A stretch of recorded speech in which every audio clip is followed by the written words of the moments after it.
आप सभी को नमस्कार। उम्मीद करता हूँ आप सब बहुत अच्छे से होंगे और आप सबकी भी तैयारी विधिवत सही दिशा में चल रही होगी। आज अपने इस सेशन के अंतर्गत हम बात करने वाले हैं टाइगर रिजर्व के बारे में। बाघ अभ्यारण्यों से संबंधित चर्चा आज के इस सेशन में देखने को मिलेगी कि भारत में कुल कितने टाइगर रिजर्व आज की तिथि में अधिसूचित हैं, भारत में कितने सारे राष्ट्रीय उद्यान हैं, इसकी चर्चा हमने पूर्व में कर लिया। भारत के बायोस्फीयर रिजर्व की चर्चा हमने कर लिया। उसी क्रम में हम उसी कड़ी को आगे बढ़ाते हुए आज हम बात कर रहे हैं टाइगर रिजर्व की। जब हम टाइगर रिजर्व की बात करते हैं तो बेसिक रूप से कुछ चीज़ें हमें पता होना चाहिए। आइए एक एक करके हम चीज़ों को देखते हैं। जब टाइगर रिजर्व की बात आती है तो उससे पहले हमें जानना ज़रूरी है कि एक शब्द प्रयोग किया जाता है, बोला जाता है टाइगर रेंज कंट्री। तो भारत में टाइगर के बारे में पढ़ने से पहले हमें जानना जरूरी है कि टाइगर रेंज कंट्री क्या हैं, कौन कौन से देश टाइगर रेंज कंट्री के अंतर्गत आते हैं। अब जब हम बात कर रहे हैं टाइगर रेंज कंट्रीज़ के बारे में, जब हम बात कर रहे हैं तो आपको बता दें कि टाइगर रेंज कंट्रीज़ के अंतर्गत 13 ऐसे एशिया के देश शामिल हैं जहां पर टाइगर की पॉपुलेशन पाई जाती है। तो टाइगर रेंज कंट्री के अंतर्गत कितने देश शामिल हैं? सबसे पहले 13 देश शामिल हैं और ये 13 के 13 जो देश हैं ये एशियाई देश हैं, ये आपको पता होना चाहिए। अब इसमें कौन कौन से हैं, जैसे आप देख रहे होंगे अपना प्यारा देश भारत के साथ भारत के पड़ोसी देश जैसे नेपाल हो गए, बांग्लादेश हो गए, भूटान हो गए, चाइना हो गया, Myanmar, Thailand, Laos, Cambodia, Malaysia, Indonesia, ठीक है, वियतनाम, और साथ ही साथ आपको देखने को मिल रहा होगा ईरान और पाकिस्तान। तो सब मिलाकर विश्व में कुल 13 ऐसे देश हैं जहां पर बाघों की आबादी पाई जाती है। और इन 13 देशों ने मिलकर इसको लेकर काम करने का प्रयास भी शुरू किया वर्ष 2010 में। अभी हम उस पर आते हैं, लेकिन सबसे पहले हमने ये समझा कि विश्व में कुल 13 टाइगर रेंज देश हैं और इन टाइगर रेंज देश में सबसे पहले भारत के पड़ोसी देश आ जाते हैं। इनका नाम भी याद करना आपके लिए आसानी होगा। साथ ही साथ पाकिस्तान और ईरान को भी इसमें आपको जोड़ देना है।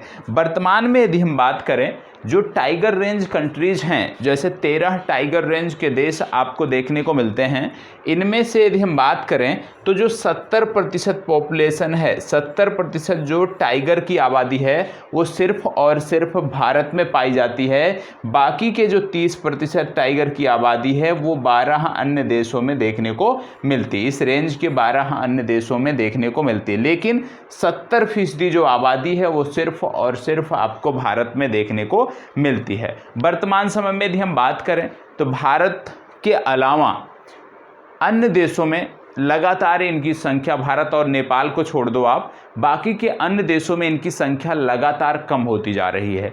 बाघों की यदि हम बात ना करें, थोड़ा सा बृहद परिप्रेक्ष्य में यदि हम बात कर लें तो बहुत सारे ऐसे जंगली जानवर हैं, बहुत सारे ऐसे एनिमल्स हमारे हैं जो लगातार समाप्त हो रहे हैं। और उनके समाप्त होने के पीछे जो पहला कारण है वो है उनके आवास का समाप्त होना, उनके आवास का विघटन।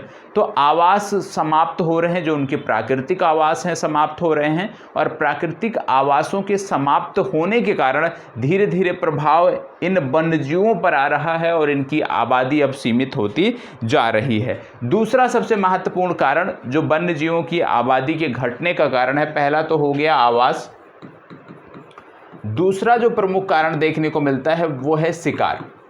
वन्य जीवों का शिकार भी बड़े पैमाने पर अन्य आप कह सकते हो विभिन्न प्रकार की जो औषधीय प्रयोग हैं या जो भ्रांतियां हैं उनके चलते भी होता है। मांस के लिए भी शिकार होता है, हड्डियों के लिए भी शिकार होता है, साथ ही साथ अन्य चीज़ों के लिए भी विभिन्न संदर्भों में इनका शिकार किया जाता है। तो जो वन्य जीवों की आबादी कम हो रही है उसके 2 प्रमुख कारण आपको देखने को मिलते हैं। पहला है आवास का विघटन और दूसरा है शिकार। अवैध जो शिकार हैं वो लगातार बढ़ रहे हैं, अवैध शिकारी जो हैं लगातार इन क्षेत्रों में सक्रिय हो रहे हैं और उसी के चलते ये समस्या देखने को मिल रही है। तो सबसे पहली बात, अभी तक जितना हमने देखा टाइगर रेंज कंट्री क्या होती हैं, हमने समझा, टाइगर रेंज कंट्री के बारे में हमने देखा और उनके बारे में हमने समझने का प्रयास किया। अब एक एक करके हम चीज़ों को देखते हैं। टाइगर रेंज कंट्री पर अभी हम दोबारा आएंगे, लेकिन सबसे पहले, क्योंकि टाइगर रेंज कंट्री तो बाद में आती है, सबसे पहले आपका आता है जो कि भारत के संदर्भ में है प्रोजेक्ट टाइगर। तो सबसे पहले हम प्रोजेक्ट टाइगर को देखेंगे और उसके बाद फिर हम आगे बढ़ेंगे। अब जब हम बात कर रहे हैं प्रोजेक्ट टाइगर की, प्रोजेक्ट टाइगर की यहाँ पे बात हो रही है। प्रोजेक्ट टाइगर की बात करें तो बात आती है वर्ष 1973 की।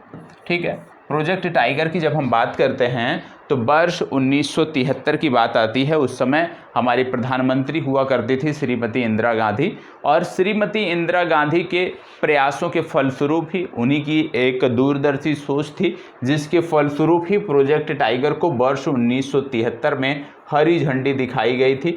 ठीक है, और उसी के बाद से कि किस प्रकार से वन्य जीवों को संरक्षित करना है, वन्य जीवों की आबादी को बचाए रखने के साथ साथ जो वनस्पतियां हैं उनको भी संरक्षित करना है। तो इस संदर्भ में इंदिरा गांधी द्वारा प्रयास किया गया, इनके समय काल में ये प्रयास हुआ। लेकिन जब वर्ष 1973 में प्रोजेक्ट टाइगर की शुरुआत हुई, उससे एक वर्ष पहले हमें जाना है, बात आती है वर्ष 1972 की।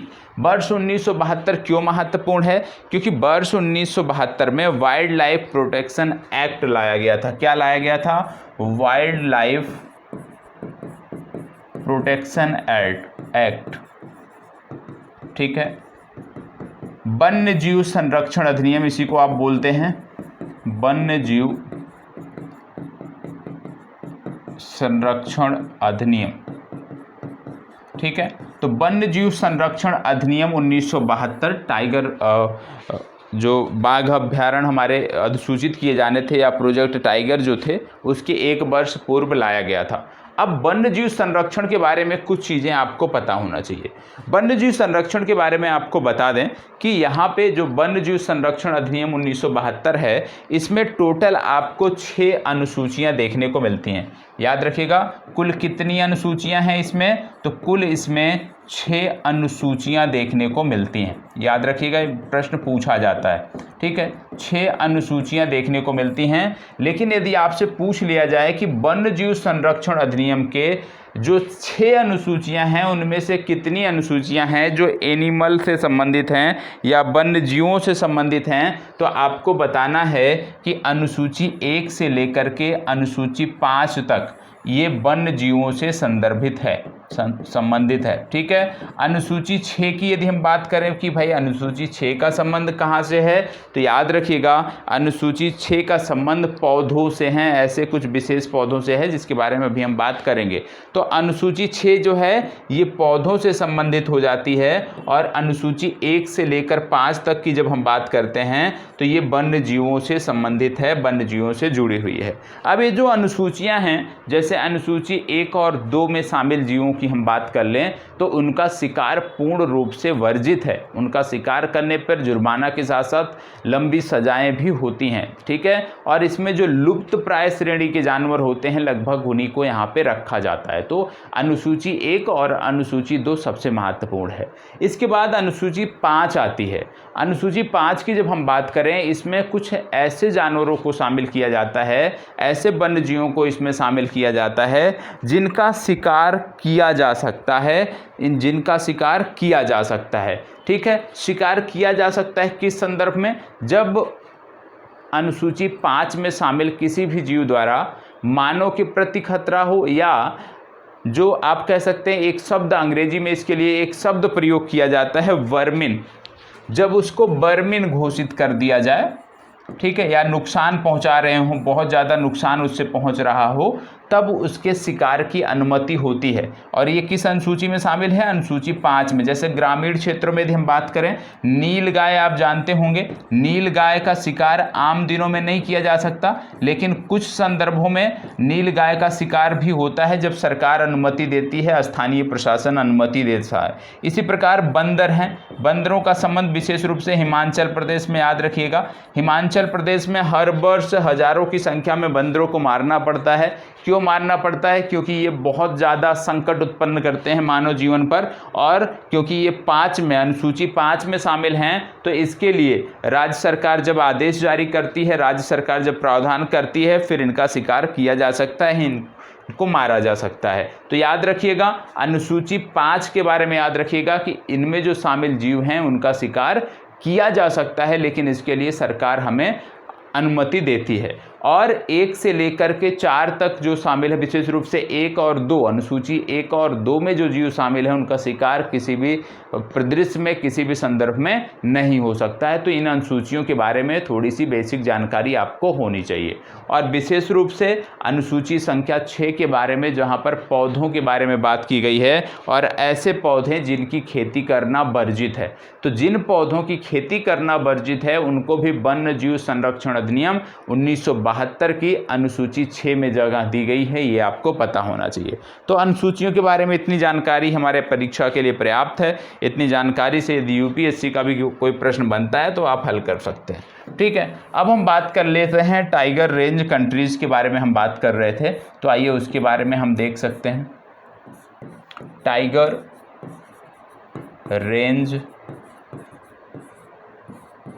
कंट्री, ठीक है। टाइगर रेंज कंट्री के बारे में हमने देखा कि कुल इसमें कितना देश शामिल हैं, 13 देश शामिल हैं, और ये जो देश हैं ये एशियाई देश हैं, ठीक है। एशियाई देश इसमें शामिल हैं, ये हमने देखा। और आपको बता दें कि इन जो टाइगर रेंज कंट्री हैं, जब ये संगठन बना तो सबसे पहली बार वर्ष 2010 में ये इकट्ठा हुए। वर्ष 2010 में ये इकट्ठा कहाँ पे हुई, यदि आपसे पूछ लिया जाए तो याद रखिएगा, वर्ष 2010 में ये रूस में इकट्ठा हुए। कहाँ पर इकट्ठा हुए? रूस में इकट्ठा हुए। और जब रूस में इन्होंने एक बैठक की तो इन्होंने बताया कि अब हम कब मिलेंगे? अब हम पुनः मिलेंगे, 12 वर्षों के बाद मिलेंगे, और 12 वर्षों के बाद जो हमारा संख्या है उसको दोगुनी करनी रहेगी। इन्होंने बोला कि 2010 के बाद अब हम 2022 में मुलाकात करेंगे, और 2022 में जब हम मुलाकात करेंगे तो इन 12 वर्षों में हमें क्या करना है? इन 12 वर्षों में हमें करना है टाइगर की आबादी को डबल, ठीक है। टाइगर की संख्या जो है उसको दोगुनी करनी है, ठीक है। तो जब ये मिले तो इन्होंने घोषणा किया कि अब हम जो है 12 वर्षों के बाद मिलेंगे, 2022 में मिलेंगे, और 2022 में जब हम मिलेंगे तो हम सभी अपने यहाँ जो मौजूदा टाइगर की संख्या है उसको दोगुना करके मिलेंगे। अब कितने देशों ने ये कर लिया? क्योंकि 2022 की डेडलाइन तो पूरी हो गई। तो सबसे पहले भैया इसमें नेपाल ने अपने यहाँ बाघों की संख्या को दुगनी कर लिया। नेपाल 2018 में इसने बाघों की जो मौजूदा संख्या 2010 में थी उसको इन्होंने दोगुना कर लिया 2018 में। भारत की बात करें तो दूसरा देश इसमें भारत बना था, और भारत ने भी 1 वर्ष के बाद ही, नेपाल के ये लक्ष्य प्राप्त करने के 1 वर्ष बाद ही अपनी संख्या को दोगुना कर लिया था। तो नेपाल और भारत ये दोनों याद रखने हैं। नेपाल में कुछ राष्ट्रीय उद्यान हैं जहाँ पे बाघ पाए जाते हैं अच्छी खासी संख्या में। और नेपाल का जब आप मैप देखते हैं, कुछ इस तरह से मैप देखते हैं ना, तो नेपाल के जो भी राष्ट्रीय उद्यान हैं ये इन्हीं तराई के क्षेत्रों में हैं, इन्हीं तराई के क्षेत्रों में हैं। और इनका 2 राजमार्ग इनके देखने को मिलते हैं, एक ईस्ट टू वेस्ट, एक है ईस्ट टू वेस्ट, एक नॉर्थ टू साउथ, ठीक है। तो जो इनका ईस्ट से वेस्ट राष्ट्रीय राजमार्ग है, ये राजमार्ग इनके सभी राष्ट्रीय उद्यानों से होकर के गुजरता है, और इसमें एक प्रमुख राष्ट्रीय उद्यान पड़ता है आपका बर्दिया नेशनल पार्क, ठीक है। एक इनमें आगे आप बढ़ेंगे तो चितवन नेशनल पार्क, ये 2 प्रमुख हैं। इसके अतिरिक्त भी बहुत सारे हैं, लेकिन बर्दिया लगातार चर्चा में था क्योंकि 4 महीने पूर्व यहाँ पर एक बाघ ऐसा था जिसने लगभग 36 लोगों के मौत के घाट उतार दिया था, 36 लोगों को। और ये जो शिकार करता था वो शिकार इसी राजमार्ग पे करता था, ईस्ट टू वेस्ट इनका जो राजमार्ग है, क्योंकि वो बर्दिया नेशनल पार्क से होकर जाता था।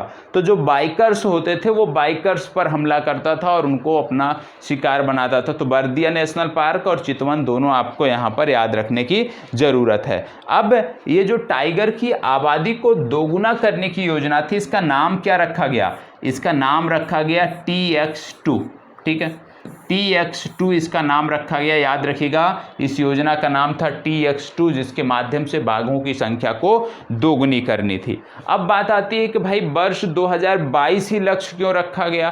वर्ष 2024 भी रखा जा सकता था, वर्ष 2020 भी रखा जा सकता था, लेकिन यहाँ पे लक्ष्य 2022 ही क्यों रखा गया? तो आपको बता दें, क्योंकि इस रेंज टाइगर रेंज जो कंट्रीज हैं उसमें चीन भी शामिल है, और चीन ने बोला था कि वर्ष 2022 को हम चाइनीज ईयर ऑफ टाइगर, याद रखिएगा, चाइनीज ईयर ऑफ टाइगर के रूप में हम मनाएंगे वर्ष 2022 को, और इसीलिए वर्ष 2022 ही लक्ष्य रखा गया था। क्यों? क्योंकि वर्ष 2022 को चीन चाइनीज ईयर ऑफ टाइगर के रूप में मनाने की घोषणा कर चुका था, इसीलिए 2022 का लक्ष्य रखा गया था। तो इतनी बेसिक जानकारी है जो आपको पता होना चाहिए। अब बात आती है टाइगर गणना रिपोर्ट। भारत में जो टाइगर गणना रिपोर्ट है ये प्रत्येक 4 वर्ष पे जारी की जाती है, ठीक है। अभी लेटेस्ट रिपोर्ट 2022 की जो थी वो 2023 में जारी की गई, ठीक है। मतलब अगली कब जारी होगी? अब अगली रिपोर्ट अब 2026 में जारी की जाएगी, ठीक है, क्योंकि इस वर्ष की रिपोर्ट 2022 की जो रिपोर्ट है वो जारी की जा चुकी है। अब यहाँ पे कुछ चीज़ें और आपको देखना है, जैसे आप जानते हैं 29 जुलाई की तिथि, 29 जुलाई को हम किस रूप में मनाते हैं? तो आप सबको पता होगा कि 29 जुलाई की जो तिथि है, 29 जुलाई को हम इंटरनेशनल टाइगर डे के रूप में मनाते हैं। इंटरनेशनल टाइगर डे के रूप में 29 जुलाई की तिथि को हम मनाते हैं। अब बात आती है कि जो टाइगर सेंसस जारी हुआ, जो टाइगर गणना रिपोर्ट जारी हुई, उसके अनुसार भारत में कुल कितने टाइगर रिजर्व हैं, उसमें कितने बाघ हैं? तो बताया गया कि भारत में मौजूदा जो बाघों की संख्या है मिनिमम, वो है 3167, और वो राज्य जहां पर बाघ सबसे ज़्यादा है भारत के, तो वो राज्य आपका है, याद रखिएगा, मध्य प्रदेश। एमपी में है 526 टाइगर रिजर्व बाघ, और दूसरे स्थान पे आता है कर्नाटक, जहां पर 524 बाघ देखने को मिलते हैं। तो मध्य प्रदेश और कर्नाटक हमेशा आगे पीछे ही रहते हैं, कभी मध्य प्रदेश आगे कभी कर्नाटक आगे रहता है। तो यहाँ पे टोटल संख्या आपको पता होना चाहिए। अब आइए देख लेते हैं रिपोर्ट के बारे में, थोड़ा रिपोर्ट के बारे में भी जानकारी कर लेते हैं।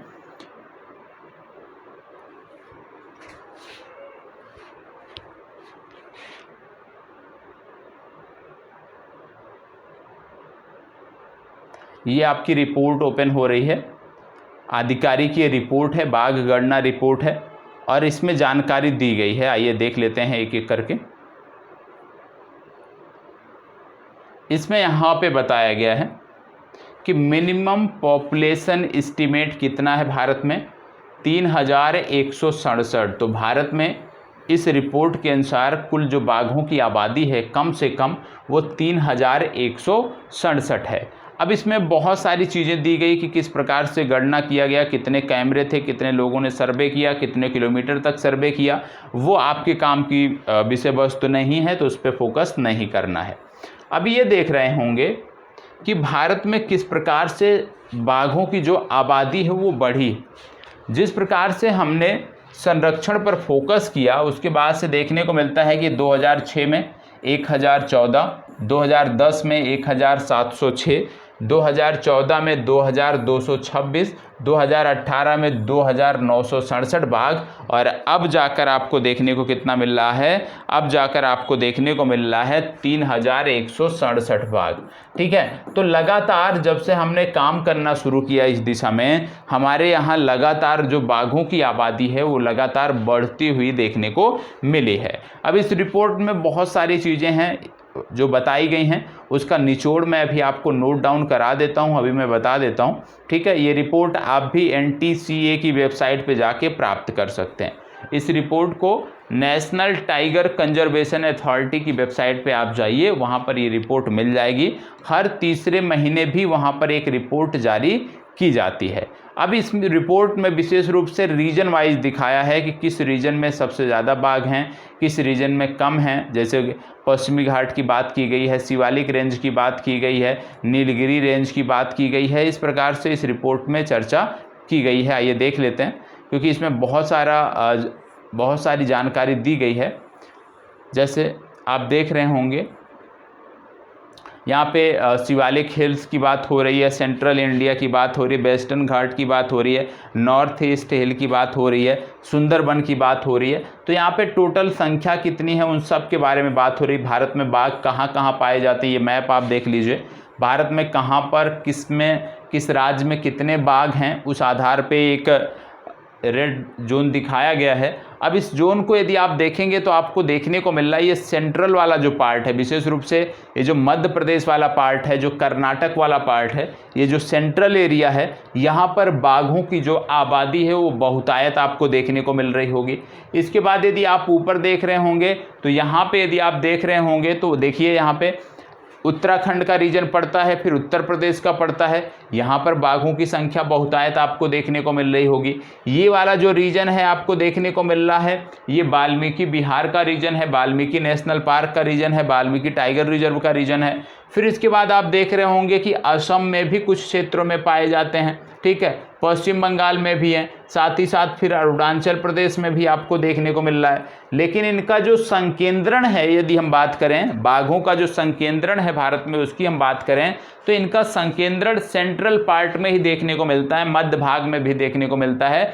मतलब जो आपका कर्नाटक वाला रीजन है, जो आपका मध्य प्रदेश वाला रीजन है, इस रीजन में बाघों की जो संख्या है वो सबसे ज़्यादा आपको संपूर्ण भारत में देखने को मिलती है। तो इस प्रकार से इसमें काफ़ी जानकारी दी गई हैं। जैसे अब गैंगेटिक प्लेन के बारे में यहाँ पे बताया गया है कि बाघ कहाँ कहाँ पाए जाते हैं, सेम चीज़ें हैं यहाँ पे। अब देखिए यहाँ पे बताया गया है कि रेड वाला जो है वो camera trap with tiger capture, ये जो रेड वाले एरिया हैं यहाँ पे बताया गया है कि यहाँ पे जो कैमरा ट्रैप लगाए गए थे वहाँ पे बाघ उस कैमरा ट्रैप में आपको देखने को मिले हैं।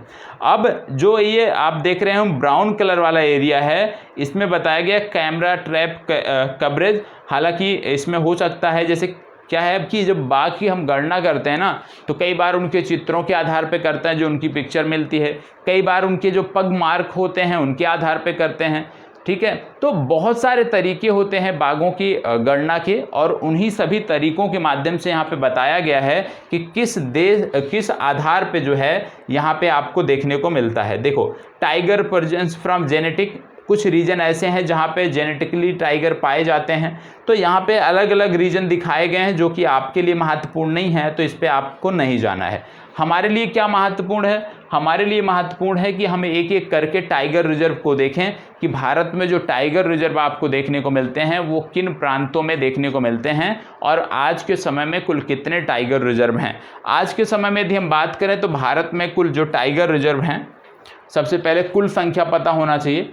कुल संख्या जो है वो है 53। भारत में आज की तिथि में जो आधिकारिक रूप से टाइगर रिजर्व घोषित हो गए हैं उनकी संख्या है 53।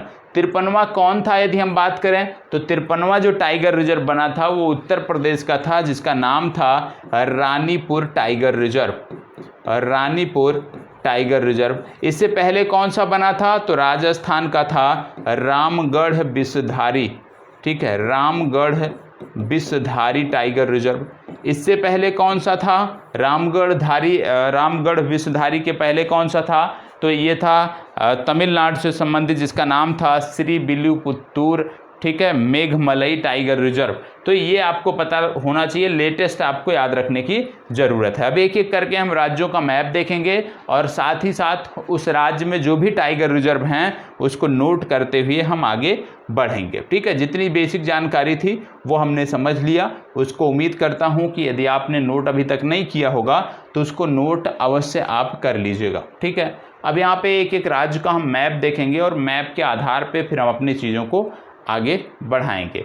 अब यहाँ पे देखो एक मैप दिख रहा है, इससे थोड़ा सा आपका यह भी परिचय हो जाएगा कि आप मैप को समझ पा रहे हैं या नहीं पा रहे हैं। किस राज्य का मैप है इतना तो आपको जानकारी होना चाहिए। जब आप किसी राज्य विशेष की तैयारी कर रहे हैं या यूपीएससी की तैयारी कर रहे हैं या किसी भी स्टेट की जो वनडे एग्ज़ाम होते हैं उनकी तैयारी कर रहे हैं तो आपको ये पता होना चाहिए। ये जो मैप आपको देखने को मिल रहा है ये मैप है छत्तीसगढ़ का। किसका मैप है? छत्तीसगढ़ का। तो सबसे पहले हम देखने जा रहे हैं कि चलिए अब छत्तीसगढ़ के टाइगर रिजर्व के बारे में हम बात कर लेते हैं। छत्तीसगढ़ में 3 टाइगर रिजर्व आपको देखने को मिलते हैं और ये तीनों के तीनों आपके लिए महत्वपूर्ण हैं। कौन कौन से देखने को मिलते हैं?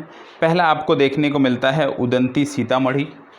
पहला आपको देखने को मिलता है उदंती सीतामढ़ी, सिर्फ नाम आपको याद रखना है, ठीक है। इसके बाद आपको देखने को मिलता है अचानकमार। अचानकमार हो गया, उदंती सीतामढ़ी हो गया, और एक तीसरा जो टाइगर रिजर्व यहाँ पे देखने को मिलता है उसके बारे में पता होना चाहिए, इंद्रावती। तीसरा टाइगर रिजर्व आपको देखने को मिलता है इंद्रावती। 3 टाइगर रिजर्व आपको देखने को छत्तीसगढ़ में मिलते हैं। छत्तीसगढ़ के बाद हम पढ़ते हैं बिहार, और बिहार के बारे में हम देखते हैं बिहार के टाइगर रिजर्व के बारे में। तो बिहार में आप जानते हैं एक ही नेशनल पार्क आपको देखने को मिलता है और एक ही टाइगर रिजर्व आपको बिहार के संदर्भ में देखने को मिलता है। बिहार की जब हम बात करते हैं तो आपको याद रखना है वाल्मीकि टाइगर रिजर्व, जो कि चंपारण में स्थित है। ये टॉप में आपको देखने को मिलता है और इसकी जो सीमा है वो नेपाल के चितवन राष्ट्रीय उद्यान से लगती है। तो यहाँ पर सिर्फ एक टाइगर रिजर्व देखने को मिलता है जिसका नाम है वाल्मीकि टाइगर रिजर्व। वाल्मीकि के बाद पुनः हम आगे बढ़ते हैं और देखते हैं अपना तीसरा राज्य, और तीसरा राज्य यहाँ पर आपको देखने को मिल रहा है, प्रमुखता से जो राज्य यहाँ पे देखने को मिल रहा है वो है असम। असम में आप जानते होंगे कई सारे राष्ट्रीय उद्यान आपको देखने को मिलते हैं। एक सिंघी गैंडों के आवास स्थल के रूप में ये विश्व विख्यात है। अब यहाँ पे टाइगर रिजर्व की यदि हम बात करें तो यहाँ पर 4 टाइगर रिजर्व आपको देखने को मिलते हैं। 4 टाइगर रिजर्व यहाँ पे आपको देखने को मिलते हैं, ठीक है। अब ये टाइगर रिजर्व कौन कौन से हैं? तो सबसे पहले यहाँ पे जो देखने को मिलता है वो है काजीरंगा और मानस। पहला काजीरंगा टाइगर रिजर्व, दूसरा मानस टाइगर रिजर्व, ठीक है। तीसरा जो टाइगर रिजर्व यहाँ पे आपको देखने को मिलता है वो है नामेरी टाइगर रिजर्व। तीसरा टाइगर रिजर्व जो यहाँ पे देखने को मिलता है वो है नामेरी टाइगर रिजर्व, और नामेरी के बाद जो अगला देखने को मिलता है चौथा, उसका नाम है ओरंग टाइगर रिजर्व। तो यहाँ पे 4 टाइगर रिजर्व आपको प्रमुखता से देखने को मिलते हैं, काजीरंगा, मानस, नामेरी, ओरंग। जैसे आप देख रहे होंगे मानस, ओरंग, नामेरी और काजीरंगा, ये 4 नेशनल पार्क भी हैं और इन चारों नेशनल पार्कों को बाघ अभ्यारण्य के रूप में भी अधिसूचित किया गया है। तो ये 4 आपको पता होना चाहिए, काजीरंगा, मानस, नामेरी और ओरंग। आगे बढ़ते हैं। अगला राज्य आपका है अरुणाचल प्रदेश। अरुणाचल प्रदेश की बात करते हैं तो अरुणाचल प्रदेश में जो टाइगर रिजर्व आपको देखने को मिलते हैं प्रमुखता से, 3 टाइगर रिजर्व आपको देखने को मिलते हैं। कौन कौन से टाइगर रिजर्व यहाँ पे हैं? तो सबसे पहले आपको याद कर लेना है पक्के टाइगर रिजर्व, कुछ इस स्थान पे है। पहला पक्के टाइगर रिजर्व, पक्के टाइगर रिजर्व के बाद दूसरा आता है नामदफा टाइगर रिजर्व। इस रीजन में आपको देखने को मिलता है नामदफा टाइगर रिजर्व। पक्के टाइगर रिजर्व हो गया, नामदफा टाइगर रिजर्व हो गया, और तीसरा जो यहाँ पे आपको देखने को मिलता है कोमलांग टाइगर रिजर्व, ठीक है। ये वाला एरिया जो है ये है कोमलांग टाइगर रिजर्व, और आपको पता होगा ये भारत का 50वां टाइगर रिजर्व था। कोमलांग टाइगर रिजर्व ये भारत का 50वां टाइगर रिजर्व था। तो अरुणाचल प्रदेश के 3 टाइगर रिजर्व आपको पता हो गए, कोमलांग, नामदफा और पक्के टाइगर रिजर्व। तो आपको क्या करना है, एक एक राज्य नोट करते जाइए और उस राज्य से संबंधित जो भी टाइगर रिजर्व हैं उसको वहीं पर नोट डाउन कर लीजिए। आगे बढ़ते हैं तो अगला राज्य आपको देखने को मिलता है आपका महत्वपूर्ण राज्य है। आइए इसके बारे में देख लेते हैं। सबसे पहले देखो, मैप इसीलिए कंसीडर किया जा रहा है कि आपको पता चल सके कि किस राज्य की हम बात कर रहे हैं। ये जान रहे होंगे आप, ये मैप किसका है? ये मैप है आंध्र प्रदेश का, ठीक है। तो हम बात करने वाले हैं आंध्र प्रदेश के टाइगर रिजर्व के बारे में। आंध्र प्रदेश की जब हम बात करते हैं तो आंध्र प्रदेश में एक ही टाइगर रिजर्व देखने को मिलता है, नागार्जुन सागर श्रीशैलम। क्या देखने को मिलता है? नागार्जुन सागर श्रीशैलम, नागार्जुन सागर श्रीशैलम। तो याद रखिएगा नागार्जुन सागर श्रीशैलम टाइगर रिजर्व यहाँ पर आपको देखने को मिलता है। तो आंध्र प्रदेश में सिर्फ एक tiger reserve Nagarjuna Sagar Srisailam tiger reserve आपको पता होना चाहिए। आंध्र प्रदेश के बाद फिर बात आती है अगले राज्य की, आंध्र प्रदेश से अलग होकर बने नए राज्य की, तेलंगाना की। ये आपका तेलंगाना का मैप है। तेलंगाना की जब हम बात करते हैं तो तेलंगाना के जो टाइगर रिजर्व हैं, जब हम उसकी बात करें तो यहाँ पे 2 टाइगर रिजर्व आपको देखने को मिलते हैं। पहला देखने को मिलता है अमराबाद टाइगर रिजर्व, ठीक है, अमराबाद। और अमराबाद जो टाइगर रिजर्व है ये अरुणाचल प्रदेश के ही टाइगर रिजर्व का हिस्सा है, क्योंकि ये तेलंगाना राज्य में पड़ गया विभाजन के बाद, इसलिए इसका नाम बदला गया अमराबाद टाइगर रिजर्व। और अमराबाद टाइगर रिजर्व के बाद अगला देखने को मिलता है कंवल टाइगर रिजर्व।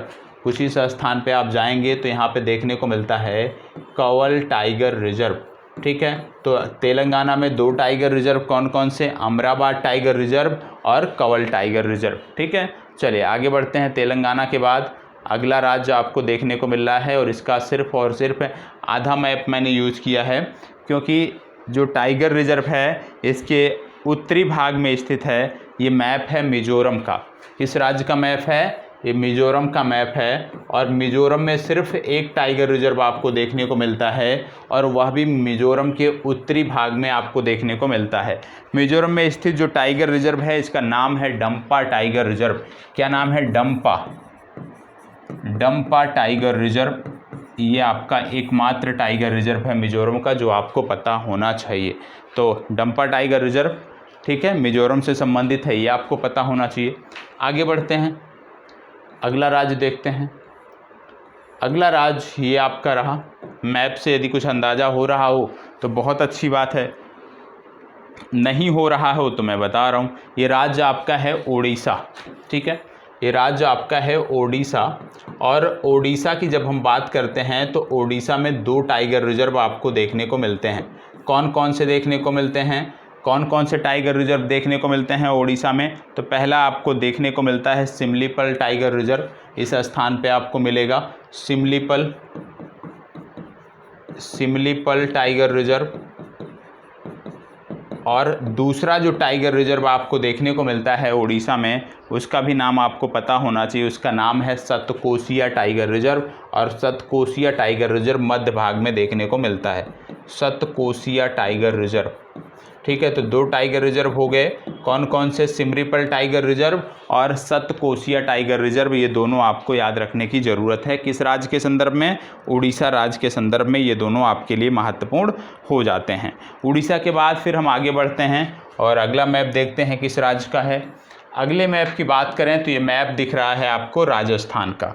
राजस्थान से जुड़े हुए टाइगर रिजर्व की हम बात करेंगे अब। राजस्थान का मैप है, ठीक है। तो यहाँ पे कई सारे टाइगर रिजर्व हैं। जैसे पहला आपको देखने को मिलता है सरिस्का। दूसरा आपको देखने को मिलता है Ranthambore, Sariska tiger reserve, Ranthambore tiger reserve. फिर तीसरा आपको देखने को मिलता है मुकुंदरा हिल्स टाइगर रिजर्व। तो 3 टाइगर रिजर्व तो ये हो गए आपके, Sariska tiger reserve, Ranthambore tiger reserve और मुकुंदरा हिल्स टाइगर रिजर्व। ये तीनों के तीनों हो गए किससे? राजस्थान से संबंधित। अब क्योंकि वर्तमान समय में राजस्थान में एक नया टाइगर रिजर्व भी है जिसका नाम है Ramgarh Vishdhari tiger reserve. Ramgarh Vishdhari tiger reserve. तो आज की तिथि में राजस्थान में 4 टाइगर रिजर्व आपको देखने को मिलते हैं, और ये चारों के चारों आपके लिए महत्वपूर्ण हैं। ये चारों के चारों आपके लिए महत्वपूर्ण हैं। पहला आपको देखने को मिलता है सरिस्का, फिर रणथंभौर, फिर मुकुंदरा हिल्स, और फिर यहीं पे आपको देखने को मिलता है रामगढ़ विषधारी। तो ये 4 टाइगर रिजर्व आपको याद रखना है। किसके संदर्भ में? राजस्थान के संदर्भ में। और रामगढ़ विषधारी की बात करें तो ये भारत का 52वां टाइगर रिजर्व बना था। भारत का 52वां टाइगर रिजर्व ये बना था, ठीक है। चलिए आगे बढ़ते हैं। इसके बाद आपको देखने को मिल रहा होगा ये मैप है तमिलनाडु राज्य का। तो आगे हम बात करेंगे तमिलनाडु के टाइगर रिजर्व के बारे में। तमिलनाडु की जब हम बात करते हैं तो यहाँ पे 4 टाइगर रिजर्व प्रमुखता से आपको देखने को मिलते हैं। पहला कुछ यहाँ पे दूसरा यहाँ पे, तीसरा टाइगर रिजर्व यहाँ पे और चौथा टाइगर रिजर्व यहाँ पे। 4 टाइगर रिजर्व तमिलनाडु के संदर्भ में देखने को मिलते थे, लेकिन एक नया बढ़ा है तो अब मिला के 5 हो गए। पहला आपको देखने को मिलता है मदुमुलाई टाइगर रिजर्व। ये जो आपको रीजन है ये है मदुमुलाई टाइगर रिजर्व। मदुमुलाई टाइगर रिजर्व पहला टाइगर रिजर्व। मदुमुलाई टाइगर रिजर्व के बाद जो दूसरा यहाँ पे देखने को मिलता है वो है सत्यमंगलम टाइगर रिजर्व। क्या नाम है इसका? सत्यमंगलम। सत्यमंगलम टाइगर रिजर्व, ठीक है। सत्यमंगलम टाइगर रिजर्व के बाद तीसरा टाइगर रिजर्व तमिलनाडु से संबंधित, इसका नाम है कालकड मुंडन तुरई। कालकड मुंडन तुरई, कालकड मुंडन तुरई, ठीक है। कालकड मुंडन तुरई टाइगर रिजर्व तीसरा हो गया। चौथे टाइगर रिजर्व की यदि मैं बात करूं यहाँ पे तो आपको देखने को मिलता है अन्नामलाई टाइगर रिजर्व। लास्ट में आपको देखने को मिलता है Annamalai tiger reserve. Annamalai tiger reserve. एक टाइगर रिजर्व यहाँ पे और जुड़ा है जिसका नाम हमने अभी आपको बताया था। क्या नाम था? श्री विलुपुत्तूर मेघमलई। क्या नाम था? Srivilliputhur, Srivilliputhur Meghamalai tiger reserve. Srivilliputhur Meghamalai tiger reserve. और ये तमिलनाडु का यदि मैं बात करूं तो ये तमिलनाडु का चौथा टाइगर रिजर्व बना था, 5वां टाइगर रिजर्व बना था। 4 तो पहले से थे यहाँ पे, ये 5वां टाइगर रिजर्व बना था। भारत के संदर्भ में यदि हम बात करें तो भारत के संदर्भ में ये 51वां टाइगर रिजर्व था, ठीक है। चलिए आगे बढ़ते हैं। अगला मैप से तो आप पहचान गए होंगे किस राज्य का मैप है, ठीक है। नहीं पहचाने हैं तो पहचान जाइएगा। ये राज्य है महाराष्ट्र, ठीक है। ये राज्य है महाराष्ट्र। महाराष्ट्र में भी बाघों की जो आबादी है वो अच्छी खासी संख्या बाघों की महाराष्ट्र में भी देखने को मिलती है। और महाराष्ट्र में यदि हम बात करें तो सबसे पहले आपको देखने को मिलता है सह्याद्री टाइगर रिजर्व। पहला जो आपको देखने को मिलता है सह्याद्री टाइगर रिजर्व के बाद दूसरा आपको देखने को मिलता है Melghat tiger reserve. Melghat tiger reserve. तीसरा जो टाइगर रिजर्व है उसका नाम है नवागांव नागजीरा। Navegaon Nagzira, Navegaon Nagzira tiger reserve. चौथा जो टाइगर रिजर्व यहाँ पे आपको देखने को मिलता है इसका नाम है तडोबा टाइगर रिजर्व। और 5वां जो टाइगर रिजर्व यहाँ पे देखने को मिलता है ये है बोर टाइगर रिजर्व। तो ये आपको पता होना चाहिए, 5 टाइगर रिजर्व यहाँ से संबंधित हैं और पाँचों के पाँचों आपको पता होना चाहिए। बोर की जब हम बात करते हैं तो सबसे छोटा टाइगर रिजर्व है सह्याद्री टाइगर रिजर्व, मेलघाट, नवागांव नागजीरा, तडोबा अंधारी और बोर टाइगर रिजर्व, ये आपको पता होने चाहिए। इसमें से यदि हम बात करें मेलघाट, नवेगांव नागजीरा, इसके बाद तडोबा और चौथा यहीं पर आपको देखने को मिलता है बोर और सह्याद्री टाइगर रिजर्व कुछ इस स्थान पे आपको देखने को मिलता है। तो ये महाराष्ट्र से संबंधित टाइगर रिजर्व हो गए। महाराष्ट्र के बाद फिर हम आगे बढ़ते हैं और देखते हैं अगला राज्य कौन सा है।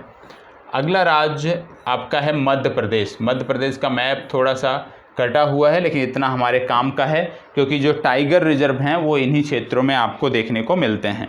मध्य प्रदेश की यदि हम बात करते हैं तो मध्य प्रदेश में आज की तिथि में 6 टाइगर रिजर्व देखने को मिलते हैं। 6 टाइगर रिजर्व देखने को मिलते हैं और ये 6 के 6 टाइगर रिजर्व मध्य प्रदेश के पूर्वी भागों में आपको देखने को मिलते हैं। मध्य प्रदेश के पूर्वी भागों में ही ये 6 के 6 टाइगर रिजर्व देखने को मिलते हैं। कौन कौन से हैं? सबसे पहले आपको देखने को मिलता है पन्ना टाइगर रिजर्व। सबसे पहले आपको देखने को मिलता है पन्ना टाइगर रिजर्व, ठीक है। दूसरा जो टाइगर रिजर्व यहाँ से देखने को मिलता है इसका नाम है संजय दुबरी टाइगर रिजर्व। ये दूसरा टाइगर रिजर्व है, ये राष्ट्रीय उद्यान भी है।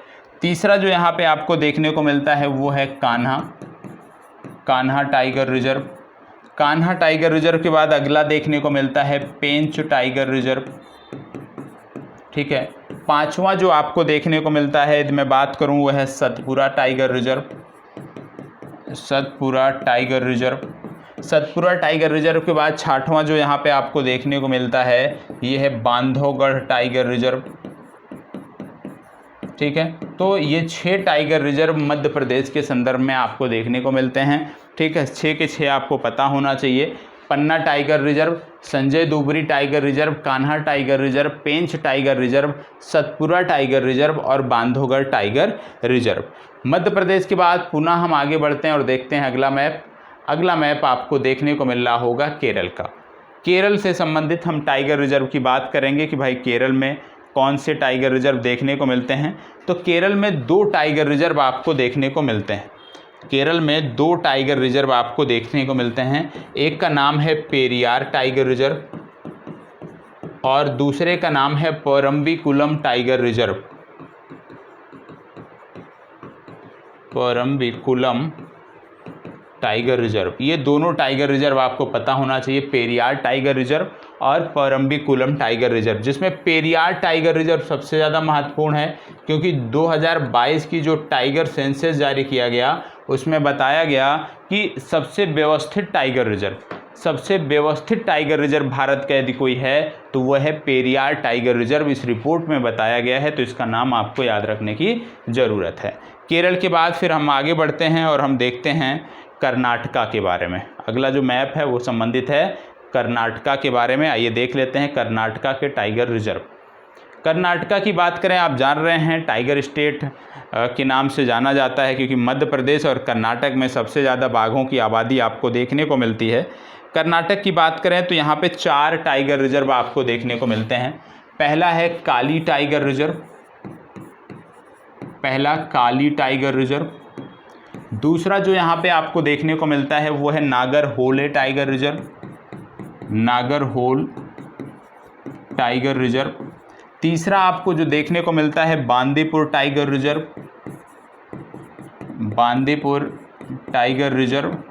और बांदीपुर के बाद चौथा जो देखने को मिलता है, इसका नाम याद रखिएगा, बिलीगिरी,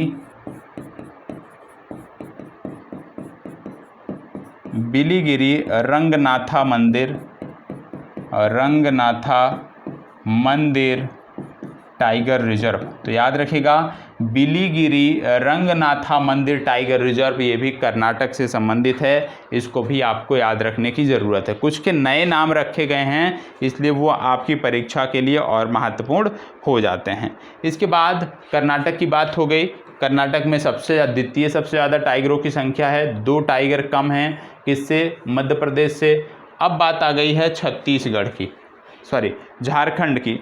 झारखंड की बात करें तो झारखंड में एक ही टाइगर रिजर्व आपको देखने को मिलता है, जिसका नाम है पलामू टाइगर रिजर्व। ठीक है, पलामू टाइगर रिजर्व एकमात्र टाइगर रिजर्व आपको देखने को मिलता है झारखंड में। झारखंड के बाद अगला राज्य बहुत महत्वपूर्ण है टाइगर की संख्या के हिसाब से भी, और यहाँ पर पाए जाने वाले एक विशेष प्रकार के टाइगर के लिए भी। आप जानते हैं ये मैप है पश्चिम बंगाल का, और पश्चिम बंगाल में 2 टाइगर रिजर्व आपको देखने को मिलते हैं। पहला तो कुछ ही इस रीजन में देखने को मिलता है और दूसरा इसका नाम है बुक्सा टाइगर रिजर्व, और कहीं कहीं बक्सा टाइगर रिजर्व भी आपको बोलते हैं। यहाँ पे इसका नाम है सुंदरबन टाइगर रिजर्व, और बहुत महत्वपूर्ण टाइगर रिजर्व है सुंदरबन टाइगर रिजर्व। तो पश्चिम बंगाल में 2 टाइगर रिजर्व, बुक्सा या बक्सा टाइगर रिजर्व और साथ ही साथ सुंदरबन टाइगर रिजर्व आपको याद रखना है। आगे बढ़ते हैं। ये मैप से आपको स्पष्ट होना चाहिए किस राज्य का मैप है। यहाँ पर भी टाइगर की संख्या बहुत ज़्यादा पाई जाती है, और ये राज्य है आपका उत्तराखंड। उत्तराखंड की बात करें तो उत्तराखंड में 2 टाइगर रिजर्व आपको देखने को मिलते हैं। पहले का नाम है जिम कार्बेट और दूसरे का नाम है राजा जी। तो 2 टाइगर रिजर्व आपको यहाँ पे देखने को मिलते हैं। ठीक है, राजा जी टाइगर रिजर्व और जिम कार्बेट टाइगर रिजर्व। ठीक है, चलिए आगे बढ़ते हैं। उत्तराखंड के बाद आ गया उत्तर प्रदेश। आइए देख लेते हैं उत्तर प्रदेश के बारे में। उत्तर प्रदेश के बारे में यदि हम बात करें तो 3 टाइगर रिजर्व यहाँ पे पहले ही हुआ करते थे। पहला यहाँ पे, दूसरा यहाँ पे और तीसरा यहाँ पे। ये है पीलीभीत टाइगर रिजर्व, ये है अमानगढ़ टाइगर रिजर्व, और ये है दुधवा टाइगर रिजर्व, जो कि दुधवा नेशनल पार्क के अंतर्गत आता है।